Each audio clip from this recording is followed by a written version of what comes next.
দেখুন, যেভাবে উত্তরপ্রদেশ সরকার, গুজরাটের সরকার, মহারাষ্ট্রের সরকার আই লাভ মোহাম্মদ সাল্লাম লেখার জন্য এফআইআর করেছে, প্রায় এখন পর্যন্ত 40 জনের অধিককে গ্রেফতার করেছে, প্রায় 21-এর অধিক এফআইআর হয়েছে সারা দেশ জুড়ে এই 3টে রাজ্যে।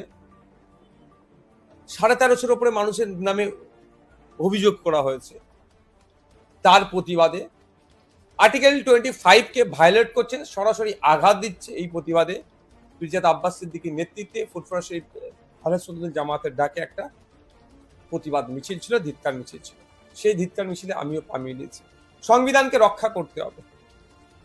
একদিকে যেমন মুসলিম সম্প্রদায়ের উপর এটা আঘাত দিচ্ছে, ঠিক তেমনই সত্য কথা সংবিধানের 25 নম্বর আর্টিকেল এরা ধ্বংস করছে। সংবিধানের 25 নম্বর আর্টিকেলে উল্লেখ করা আছে যে আপনি ধর্মচারণ কি করবেন সেটা বেছে নিবার আপনাকে ক্ষমতা দিয়েছে। আপনি ধর্মীয় আচার অনুষ্ঠান করবেন তার স্বাধীনতা দিয়েছে, এবং ধর্ম প্রচারেরও স্বাধীনতা দিয়েছে আর্টিকেল 25। সেটাকে এই বিজেপি পরিচালিত সরকারগুলি আক্রমণ করছে। শুধু তাই নয়, তার সাথে সাথে পশ্চিমবাংলায় সংখ্যালঘু দরদি সরকারেরও নগ্ন চিত্রটা আপনাদের সামনে তুলে ধরতে চাই। ঈদে মিলাদুন নবীর মজলিসে জলসায় আসার কারণে প্রচুর মানুষের বাড়ির লাইন, তার বিদ্যুতের তার কেটে দিয়েছে, মারধর করেছে, ইভেন বলেছে যে অভিযোগ করলে তোদের বাড়ি বুল্ডোজারদের গুড়িয়ে দেওয়া হবে।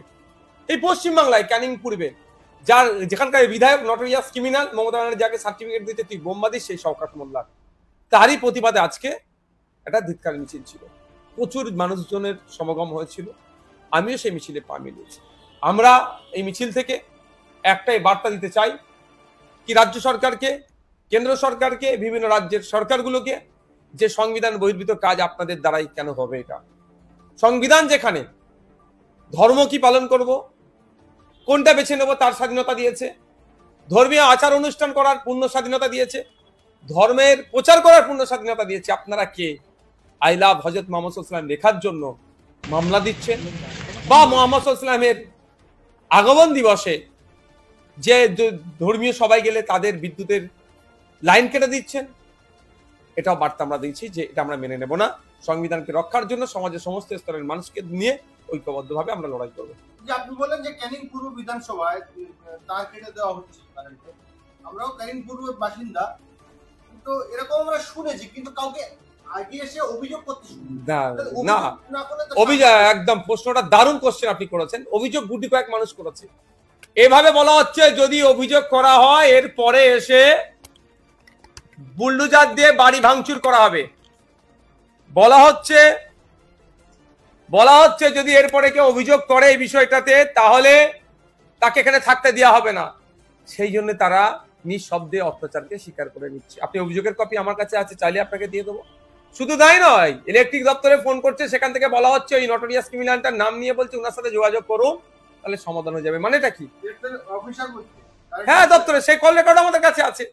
কিন্তু আমরা এটাকে পাবলিশ এই জন্যই করছি না, ওই বেচারি যে ইলেকট্রিক দপ্তরে যিনি কাজ করেন তার জানলে টান হয়ে যাবে।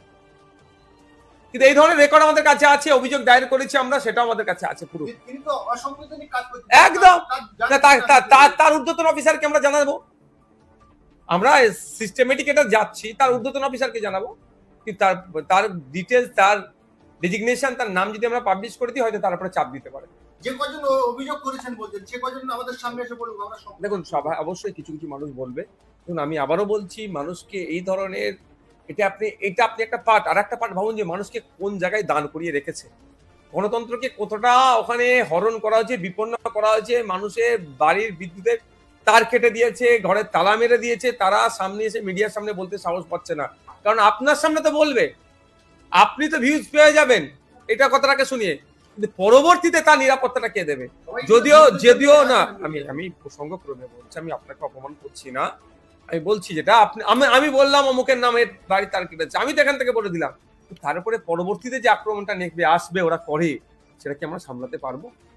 আপনি কি সেই জন্য অনেক ক্ষেত্রে অভিযোগটা দায়ের করছে, অভিযোগের কপি আপনাকে আমি পৌঁছে দেবো, এবং আমি অনুরোধ করবো আপনার তার নাম্বারও আপনাকে দেবো, যাতে আপনি তাদের সাথে যোগাযোগ করে একটা খবর আপনারা করাতে পারেন। আমি ব্যক্তিগত বলছি, আপনাকে আমি দিয়ে দেবো ডিটেলস।